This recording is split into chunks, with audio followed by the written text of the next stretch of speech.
Tes. Bismillah. Assalamualaikum warahmatullahi wabarakatuh. Gus, saya yang bertanya, tadi Antum sempat membahas tentang sifat-sifat Allah yang sempurna.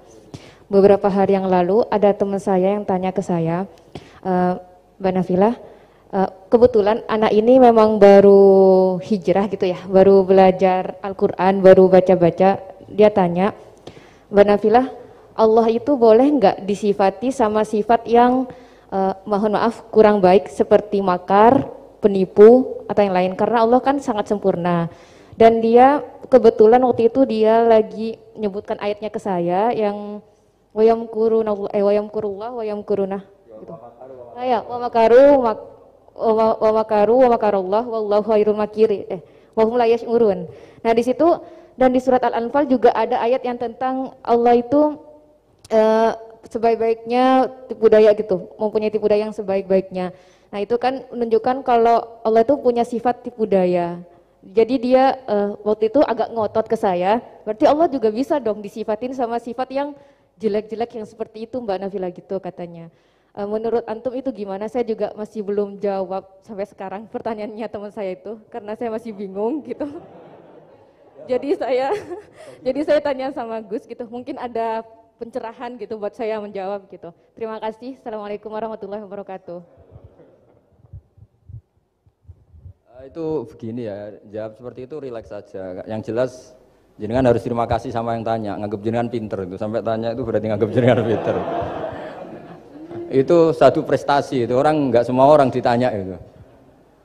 Itu begini ya kalau dalam ilmu balaghah. Makanya saya ini kan pengajar ya, pengajar fikih juga pengajar balaghah, juga pengajar tasawuf, pengajar mantek. Kalau di pesantren kan memang semua itu diajarkan Pak Fatullah.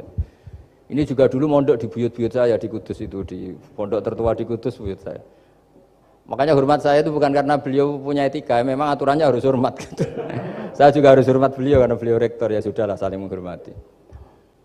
Bapak itu kalau sama penanya itu hormat, ditanya, dia sudah sopan. Jadi kita harus menghormati orang sopan. Yang tanya hormat ke kita karena kita dianggap alim, kita hormat sama penanya karena orang sopan. Mau tanya itu juga gengsi loh. Masa dokter tanya itu kan ribet kan? Saya kemarin ditawani di Unisula, masuk dikasih dokter honoris causa. Kenapa Gus gak mau? Saya takut kalau masuk neraka, masa dokter masuk neraka karena saya. Kan ya tidak lucu juga itu. Akhirnya dokter-dokter itu, iya Gus, saya udah pernah kepikiran. Akhirnya mereka terus mau udah takwa, udah Gus kita harus takwa, kan malu dokter kok masuk neraka. Oh begini jawabnya ya. Semua ilmu itu harus kita pelajari karena melihat sisi ekstrimnya, sisi buruknya. Ya saya ulang lagi ya.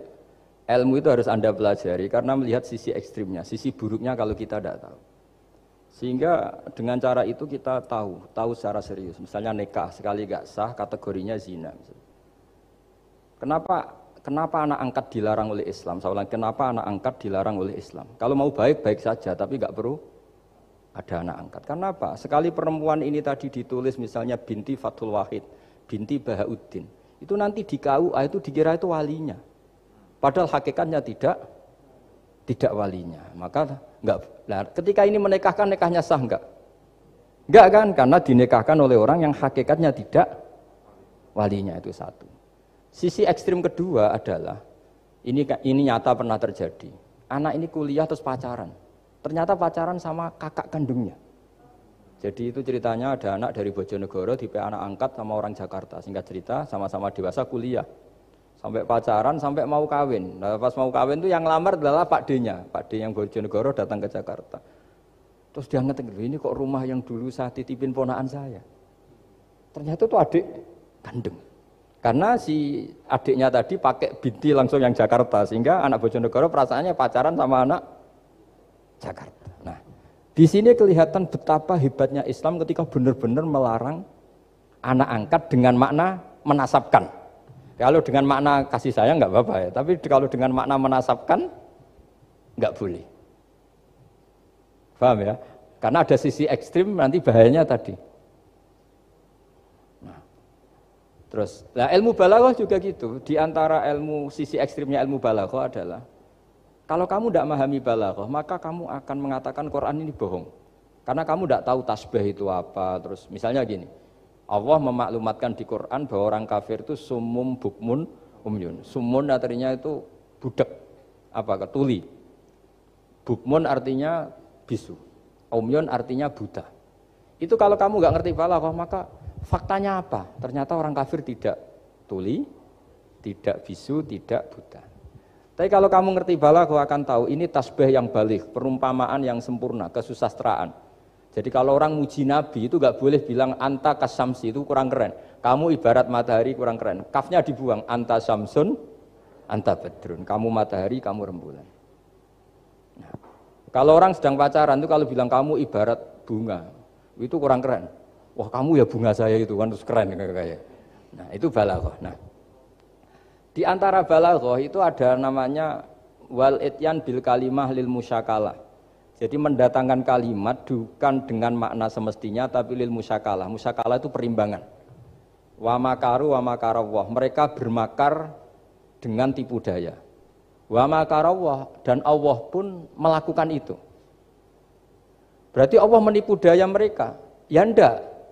Kalau dilakukan orang baik itu namanya kecerdasan. Tapi kalau dilakukan orang dolim itu namanya tipu daya. Jadi misalnya gini. Ada orang bikin alarm supaya maling itu terdeteksi atau pakai CCTV, itu namanya kecerdasan. Tapi kalau maling pakai CCTV untuk kalau nyolong ngerti pergerakan yang punya rumah. Jadi sama-sama melakukan itu, tapi beda. Sama mati juga gitu. Ketika kita pecundang, matinya mati sangit gitu. Tapi ketika kita pahlawan, matinya mati syahid. Artinya ya sama-sama mati. Nah. Di balaghah itu ada istilah musyakalah. Musyakalah itu ayat itu sebenarnya banyak, Mbak. Ada yukhadi'una Allaha wa huwa khadi'uhum wa yamkuruna wa yamkuru wa makaru itu banyak. Jadi di antara sisi yang harus kita pelajari dari ilmu balaghah adalah kalimat itu banyak yang tidak semestinya. Ya tadi misalnya kita bilang coba kamu jalan dulu. Kalau kita bawa mobil, maksudnya mobil itu jalan, kita duduk. Tapi kalimatnya tetap, sudah kamu jalan dulu. Mau naik mobil kok dibilang jalan. Jadi berdiri juga gitu. Ya yuhal muddatsir kum fa'anzir. Kum berdirilah kamu. Berdiri maknanya mengurus sesuatu yang serius. Itu orang Arab bilang berdiri. Sehingga disebut wayuqimunas sholat. Dan mereka mendirikan sholat. Apa semua sholat itu bentuknya berdiri? Nah, nuruti cangkem elek kan protes ya? Makanya begitu juga sholat. Sholat itu harus menghadap kiblat. Yang benar aja. Kalau pas sujud menghadap apa coba? Menghadap tanah kan? Jadi kalau nurutin bahasa ini nggak ada yang benar gitu. Maka berhati-hatilah dalam bahasa. Karena bahasa itu nggak jelas. Kalau kamu sedang senang istri kamu, mesti bilang gini, wah saya cinta kamu karena kamu cantik. Harusnya istrinya tersinggung. Sehingga gini, berarti suatu saat kalau saya jelek Anda sudah tidak cinta kan? Kebetulan para istri tidak pinter sehingga dipuji gitu ya seneng. Sebetulnya itu tidak pujian, itu bahaya itu. Berarti dia mencintai saya sejauh saya masih cantik. Kalau enggak ya sudah macam-macam. Dan ya rata-rata macam-macam betul itu. Artinya bahasa itu enggak usah dimaknani. Makanya saya kemarin bilang sama Pak Rohidin itu, Mbok ya UI itu kalau ngaji misalnya Bukhari dengan pemaknaan ulama. Karena maknani bahasa ini satu pekerjaan yang kalau tidak ulama tidak bisa. Apalagi bahasanya Rasulullah SAW. Bahasa itu susah. Dalam keseharian saja kita maknani susah, apalagi bahasanya Quran dan hadis. Ya contoh paling gampang gitu. Wa yuqimunas sholat, mendirikan sholat. Kita berdiri tegak demi bangsa ini. Memangnya perang harus berdiri, kadang harus tiarap kan? Jadi bahasa itu selalu sering, kalau di balaghah disebut hakikat dan majas. Ada makna hakikat, ada makna. Dan itu harus kita kaji. Kalau enggak ya fatal, memang hasilnya fatal. Kalau enggak ya. Makanya saya dulu ketika ngaji itu ya banyak santri yang agak kurang ajar betul. Sampai Sanghyang Rajana gini Pak Khalil, Anda orang teknik pasti tahu. Gus, soft paling baik itu yang mana? Soft awal kata saya gitu. Baru agak baik kedua, ketiga. Ya kalau gitu gampang Gus, masjid tuh bikin selatan utara, semuanya soft jadi awal. Selagi bentuknya barat timur pasti ada 2, 3. Paksa mereka di soft awal dengan desain masjid Selasa Utara apa? Bukan Manjang ya, selatan utara sehingga semuanya di soft awal. Terus dia tanya lagi, lalu soft paling baik mana? Yang sisi kanannya imam kan itu urutannya. Ya sudah, imamnya letakkan paling selatan. Sehingga semua makmum posisinya di kanan. Ya kalau itu anjuran Islam ya didesain sak bangunannya. Ribet itu. Coba kalau kamu jadi kiai ditanya gitu mangkel apa enggak? Wah ini kurang ajar betul orang ini. Selagi bangunannya memungkinkan soft 2, 3, pasti nanti ada soft 2 dan dipaksa saja, yaitu tadi bangunannya memanjang selatan utara, imamnya diletakkan paling selatan. Terus saya gantian tanya, lalu setelah begitu yang paling afdol siapa? Yang paling dekat? Ya sudah imamnya kerubuti saja. Gitu. Itu, nah makanya yang sering perdebatan NU dan Muhammadiyah, dan itu kalau mau dianalisis secara ilmiah sebetulnya normal semua. Karena teks hadis itu memang butuh pemaknaan. Nabi, saya beritahu ya, Nabi itu kalau habis sholat, itu memang di semua teks itu akbala ali nabi wajih. Saya sering ketemu tokoh-tokoh Muhammadiyah ya baik-baik saja. Ketemu tokoh NU ya baik-baik saja, karena ini masalah teks. Saya ulang lagi, karena Rasulullah SAW idan sorofa min sholatihi akbala ali nabi wajih. Nabi setelah sholat itu menghadap ke musolli, ke makmum, kira-kira kalau Indonesia menghadap ke timur. Tapi di sebagian riwayat, Nabi itu kalau habis sholat itu melakukan sesuatu yang menunjukkan kalau dia sudah selesai sholat. Jadi filosofinya itu yang penting memaklumatkan kalau beliau sudah sholat. Karena dulu itu begini, Nabi itu kan tokoh sentralnya, beliau akramul khalqi, beliau sayyidul anbiya wal mursalin. Sehingga orang tuh kadang lari itu dari jarak 7 kilo, 6 kilo, 7 kilo lari supaya menangi sholat bersama Nabi. Nah, ketika mereka jadi posisi masbuk itu tertinggal oleh imam. Kalau Nabi posisi tetap menghadap ke barat dengan posisi orang sholat, nanti yang baru datang ngira Nabi masih sholat. Dan kalau kadung makmum ternyata Nabi sudah selesai. Itu sholatnya namanya nggak sah. Karena apa? Mengikuti orang yang hakikatnya sudah tidak sholat. Terus semenjak itu jadi ilmu, maka kesunatan bagi imam setelah salam harus memaklumatkan ke hadirin kalau sholatnya selesai. Itu bisa dengan gerakan menghadap ke makmum atau menghadap ke utara atau apalah pokoknya, yang penting jangan rokokan lah misalnya itu. Ya pokoknya itu aja disarah-sarah. Ini cerita pendapat ulama, bukan pendapat saya. Jadi segampang itu ulama. Sehingga ya orang-orang yang alim dari kelompok Muhammadiyah yang lihat NU yang begitu ya biasa, yang alim melihat Muhammadiyah gitu ya biasa. Karena kita ini masalah teks. Apa? Masalah teks. Teks itu mesti orang akan memaknai secara proporsional. Saya berkali-kali menyontohkan kemarin ngaji di Ulil Albab. Wa ma min amin illa wa yukhayyalu takhsis. Tidak ada kalimat umum kecuali terbayang khususnya. Enggak boleh kalimat selalu umum. Misalnya saya contoh paling gampang itu tadi. Cung nak melaku ojo plengaan itu. Kalau jalan jangan toleh kanan toleh itu. Semua ilmu adab pasti begitu. Tapi kalau di jalan raya tetap enggak melengak. Tapi itu enggak diutarakan oleh orang tua kita karena anak ini pasti paham lah kalau mau nyebrang jalan ya harus. Tapi kalau kita nasihati kan tetap, Cung kalau jalan-jalan jangan lihat kanan, lihat kiri, jangan. Tapi hakikatnya sama. Cung kowe nak salat sing anteng tuh kan enggak gerak. Wah ya enggak sah lah, tapi enggak rukuk, enggak sujud, anteng aja. Ada ini cerita. Jadi kalimat itu sesuatu yang pemaknanya itu pasti proporsional gitu. Kalau kamu salat dinasihati gimana?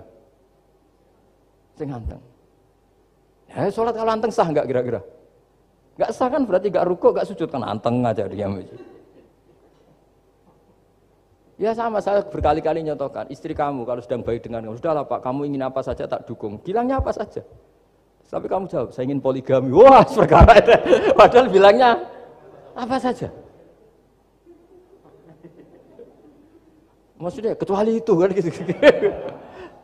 Nah, ya makanya ini cerita ya. Quran itu ada sekian kalimat yang maknanya itu proporsional. Seperti wa makaru. Jadi misalnya gini ya, contoh paling gampang yang populer. Nabi di Gua Thur. Gua Thur itu ya gua Arab ya. Kedalamannya enggak banget dalam. Terus Allah merekayasa itu dengan cara ada laba-laba yang masang jaringnya di situ, terus ada burung dara yang di situ. Itu ya disebut makruh, rekayasa Tuhan. Tapi orang pasti sepakat itu namanya kecerdasan. Karena orang kafir yang mengklaim dirinya cerdas, dirinya terlatih, dirinya ahli mendeteksi musuh, ternyata hanya ditipu seperti itu, nggak tahu. Nah karena ini pekerjaan kesalehan disebut kecerdasan. apa disebut. Tapi andaikan sebaliknya nyuwun sewu, ada orang lari dari kejahatan, terus merekayasa seperti itu disebut rekayasa karena bentuknya kejahatan. Jadi ada sesuatu yang sama, tapi ketika dilakukan orang soleh itu baik, karena nanti itu disebut kecerdasan. Kalau dilakukan orang dolim itu buruk, karena itu disebut rekayasa. Ya kira-kira seperti itu. Baik, mohon izin satu lagi Ustaz dari komentar YouTube dari Bapak Kristiano Sulistianto. Gus, bagaimana dengan orang bodoh yang dijadikan sebagai pemimpin? Bagaimana dengan pertanggungjawabannya? Sekian Ustaz. Begini ya, kalau bodoh dengan makna kita ini kan biasa mengkaji Quran ya, terutama kita yang di pesantren, yang dosen VAI atau siapa saja yang nekuni ilmu Quran. Ada sisi manusia itu punya sifat permanen yang oleh Allah disebut wa kanal insanu dzaluman jahula. Manusia itu banget bodohnya kata Allah. Sudah banget bodohnya, banget dolimnya. Sehingga kita bilang bodoh itu sebenarnya bukan ngenyak ya. Ya memang manusia mau tidak mau harus bodoh lah. Teorinya gampang, yang perlu diketahui itu kan banyak. Toh kita harus dititipi ilmu hanya sedikit. Dari yang banyak tahu sedikit itu namanya apa coba? Bodoh kan? Jadi sifat bodoh itu tidak perlu kita hindari banget. Mbok kita sudah alim, sudah alama, sudah apalah, tetap ada saja yang kita tidak tahu kan. Lalu pertanyaannya gimana kalau orang bodoh itu mimpin? Bodoh apa? Kalau bodoh tentang uang ya bagus. Makanya Nabi pernah ngendikan aksaru ahlil jannah al-bulhu. Nanti penduduk surga terbanyak itu orang-orang bodoh. Misalnya ada rektor, menteri, pejabat, gak pernah korupsi. Itu teman-temannya bilang pinter apa bodoh? Teman yang kroni itu bilang apa? Bodoh kan, punya kesempatan, tidak diambil, itu namanya bodoh. Tapi kalau malaikat bilang ini pinter gitu, karena bisa mengendalikan apa? Nafsu. Makanya kalau pertanyaannya gimana hukumnya orang bodoh yang mimpin? Bodoh apa? Kalau bodoh cara mimpin ya memang keliru betul. Wong bodoh cara mimpin kok tetap mimpin. Tapi kalau dia bodoh, nggak tahu caranya korupsi, nggak tahu caranya selingkuh, nggak tahu caranya nggak bener, itu ya pinter itu. Karena Nabi itu yang unik kadang muji itu aksaru ahlil jannah al-bulhu, masyhur hadis itu. Kebanyakan penduduk surga itu orang-orang bodoh. Sampai Mbah Mun tuh kalau guyon ya lebih guyon timbang jenengan. Kata Mbah Mun gini, aku itu saake hak, suar wargane wong-wong bodoh, saake, kenaan malaikat. Kan di surga itu orang akan dikasih sesuai keinginannya. Wong desa-desa itu taunya makan enak kan jadah, terus uduk gitu. Terus bayangkan cantik tuh ya orang ya kayak gitulah, orang desa rodok melek sidik ya cantik, terus bangir sidik ya cantik. Karena surganya memberi yang diinginkan, akhirnya menunya ya itu saja. Karena dia kan nggak pernah makan pizza, terus nggak pernah melihat orang cantik Pakistan, Turki, jadi seleranya ya itu. Jadi kata Pak Mun, mulane wong sing pengalaman, jadi kok surgane mewah. Itu kan bayangkan kamar mandi mungkin ya kamar mandi di kampungnya kan itu udah bagus ini. Ya saya tidak tahu apa betul begitu apa enggak, ini guyon itu. Nah bodoh ya seperti itu. Jadi kalimat bodoh itu ada bodoh beneran, itu memang bener-bener bodoh. Tapi di beberapa ilmu tasawuf bodoh itu kadang dipuji, yaitu tadi aktaru ahlil jannah al-bulhu. Kebanyakan penduduk surga itu orang bodoh ya kayak kita lah. Kalau kita rektor atau menteri keuangan atau pejabat kok tidak korupsi, itu kata teman-teman KKN kita itu apa namanya? Bodoh kan, ada kesempatan kok enggak dimanfaatkan. Tapi kata orang-orang baik itu pinter. Pemimpin ya gitu Pak Rektor. Jadi saya merasakan jadi kiai. Saya itu enggak suka mimpin. Karena sebetulnya takut kalau orang ini tidak mandiri. Semua kok tanya kiai, semua tanya. Ya kadang orang saking percayanya kiai itu ngasih nama anaknya saja tanya kiai, padahal bisa baca kitab. Kadang ya dia doktor dari Al-Azhar. Ya kamu itu ngalim kok nama saja tanya kiai, apa memang kamu nggak bisa? Wah biar barokah Gus kalau nama dari jenengan, ribet kan? Ini kan ribet. Akhirnya saya tidak mau, barokahnya tidak mau itu terus mereka mau memberi nama sendiri. Makanya kata bapak saya itu kalau ono imam masjid wis tuwek ngimami terus iku gak istiqomah hak jenenge mau digenti. Jadi artinya kalau ada seorang imam masjid tuwek sudah batuk masih ngimami saja. Di satu sisi itu pinter ya, di mana-mana kalau ada yang tua sama yang muda ya didahulukan yang tua. Tapi kalau pertanyaannya itu kalau di bab adab. Tapi kalau nanti temanya regenerasi. Ini tersangka enggak?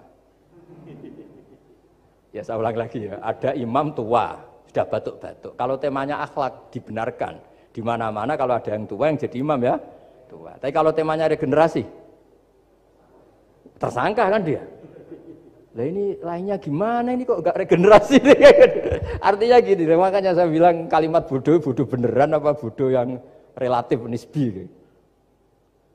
Jadi manusia itu seperti itu, makanya disebut wakanal insanu zaluman jahulah. Di bab adab dia benar jadi imam, tapi kalau babnya regenerasi salah. Makanya kalau jadi pemimpin berkali-kali, makanya benar Indonesia dibatasin 2 periode. Harusnya kalau teori pengalaman, benar mana presiden ketiga sama kedua? Benar ketiga kan lebih punya pengalaman. Tapi kalau dibalik, pakai teori regenerasi, memangnya orang Indonesia hanya dia tok yang bisa jadi presiden. Tapi kalau pertanyaannya, yang belum pernah jadi presiden sama yang pernah jadi presiden, kira-kira mimpinnya tahu mana? Ya kalau ya manusia itu bisa dibolak-balik gitu. Makanya saya berkali-kali bilang agama yang urusan sosial itu tidak ada pakemnya. Gimana hukumnya orang soleh berteman orang fasik yang dugem yang apa? Buruk. Enggak boleh orang soleh berteman orang fasik, takutnya ketularan. Tapi kalau dibalik, boleh enggak orang soleh membina orang fasik? Boleh, bisa bina kalau berteman. Kamu bisa bina orang tanpa berteman?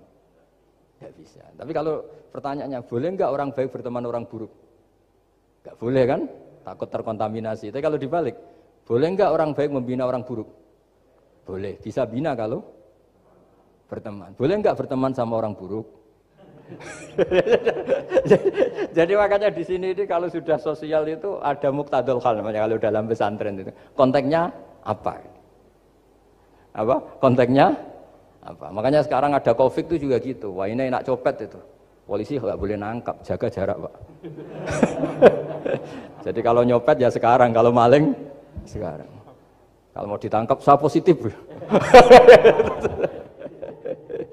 Itu kan ribet kan. Jadi, lu itu betul benar nyata. Saya kan punya santri polisi banyak Pak. Kemarin saya ke Semarang cerita. Yang cerita itu reskrim dia kasat. Itu cerita. Kemarin tuh ada Gus maling sudah ditangkap lepas. Itu yang jenis positif. Itu gak ada yang berani nangkep itu. Jadi polisi hanya ngepung tok. Bingung gitu. Polisi ya takut mah positif orangnya. Dikepung, pokoknya kalau lari tembak sambil nunggu tim APD yang lengkap baru ditangkap.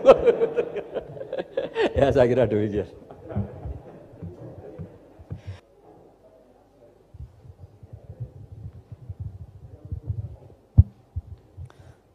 Assalamualaikum warahmatullahi wabarakatuh. Mohon berkenan Gus, saya mau bertanya karena saya bodoh akan bertanya kepada yang pintar ini. Biar nggak disalahkan.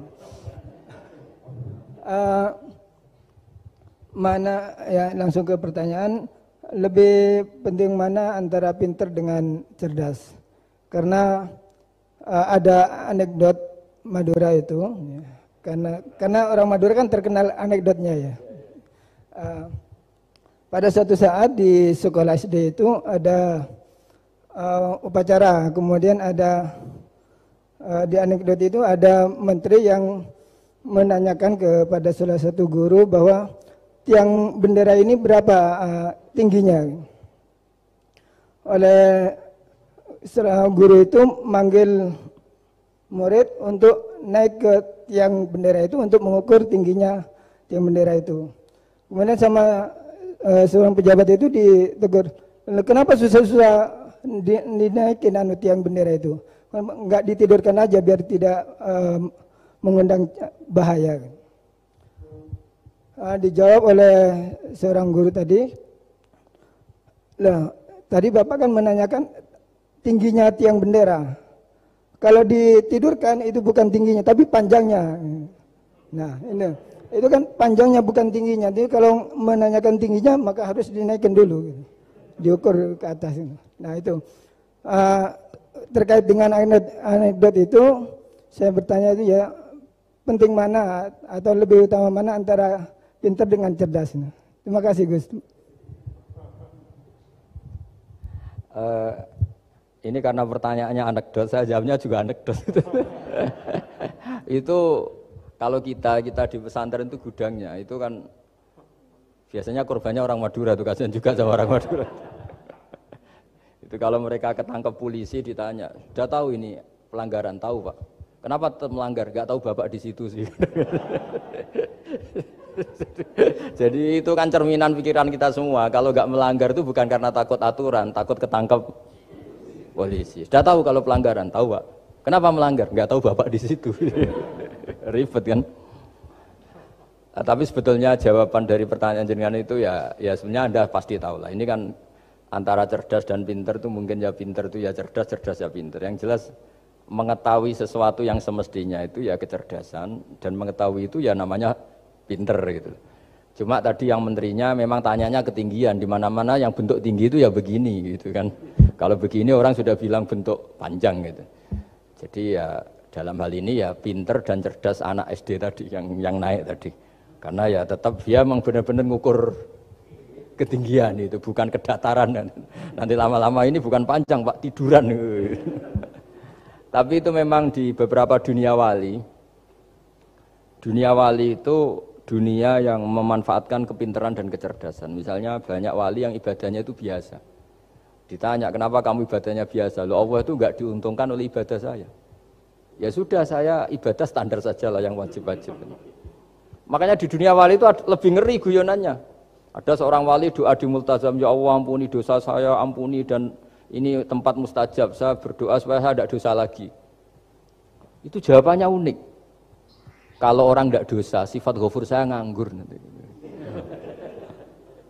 Jadi saya ini ghafur itu pemaaf. Kalau nggak ada yang salah, lalu ini gimana ini? Nggak ada objeknya lah kira-kira gitu. Jadi hubungan wali dengan Tuhan dulu itu ya asik, karena ya memang agama ini datang dengan keasikan. Makanya disebut halawatal iman. Halawah itu nyaman, indah. Makanya Nabi itu kalau mensifati sholat, wa qurratu aini fi sholat, nyaman saya ketika sholat, karena Allah itu jamil, Allah itu indah, sehingga ya nyaman. Loh, saya itu kalau mikir mati itu Pak Rektor itu ya takut kadang-kadang, wah dikubur terus ditinggalkan gitu, ribet kan. Tapi kalau setelah saya ngenangen, dulu ketika saya janin di perut ibu ya nggak tahu cara hidup, ternyata saya hidup dengan cara yang saya nggak tahu. Wong bisnis agak bisa, kerja agak bisa. Kamu ketika jadi janin kan sudah ada nyawanya, sudah hidup. Kamu bisa ngelola hidup kamu di situ, tidak bisa kan? Ternyata bisa hidup. Makanya Allah mengingatkan wa id antum ajinnatun fi butuni ummahatikum. Kalau kamu janggal hidup kamu di kuburan, apa kamu tidak pernah hidup di kuburan? Yaitu ketika kita masih janin di perut ibu. Kalau ibu kamu senang renang, ribet kan, sudah dalam perut, orangnya renang lagi. Udah gitu. Kadang-kadang ibu kamu sembrono, sudah ada janin masih goreng-goreng. Kalau kepeletian gimana itu? Tapi Allah tahu cara ngelola kehidupan kita zaman masih apa? Janin. Ya kita hidup, ya ada bayi yang gendut, bahkan sampai disesar karena saking gendutnya. Wah itu bayi tauhidnya tinggi, itu sudah tahu kalau yang ngurusi Allah. Ndablek saja dia sampai gendut. Ya artinya kalau sedang lihat itu ya sudahlah. Zaman saya hidup ketika janin ya tidak tahu caranya hidup. Ternyata ya hidup. Ketika kita jadi zigot, jadi apa, masih mani, masih sperma, nggak tahu caranya jadi orang, ya tahu-tahu jadi orang. Kita nggak tahu kenapa mani yang gitu ada jadi rambut, hidung, jadi macam-macam. Setelah besar ya tahu proposal, tahu bulat, macam-macam. Wah. Makanya kalau kiai itu pinter anekdot. Saya pernah disewani istri Pak Rektor, melarat sekali, melarat betul. Melarat jelek, kebetulan yang tanya saya itu jelek. Wah beneran ya kata saya. Istri perempuan, Gus suami saya itu miskin Gus, doain kaya Gus, supaya hidup saya itu enak. Terus tak guyonin. Nanti kalau suami kami kaya, pertama yang dievaluasi, rumah Gus ganti, ya rumah diganti, mobil diganti, lama-lama yang diganti kamu. Karena apa? Rumah sudah bagus, mobil sudah bagus, yang nggak bagus itu kamu. Pasti diganti, tak jamin itu kata saya itu. Terus dia bilang, ya udah nggak usah Gus. Jadi karena saya ini ya mikir, saya ini kiai kan jaga image, sampai saya doakan tidak mandi kan jatuh. Ya sudah mendingan itu, mendingan tak kasih pengertian itu. Kalau suami kamu sudah kaya, kamu ganti apa? Rumah kan, terus mobil kan. Lama-lama yang dievaluasi apa? Oh kamu pasti istri kan. Jangan-jangan trennya orang kaya kan gitu kan. Trennya orang kaya kan, ya gitulah. Terus dia, udah nggak usah. Jadi artinya itu kecerdasan, kiai gitu itu kecerdasan. Karena kalau doa tidak mesti mustajab juga kan. Udah kiai top gitu, doanya ngobos juga kan, ribet kan. Akhirnya ya sudah gitu aja. Ya saya kira demikian.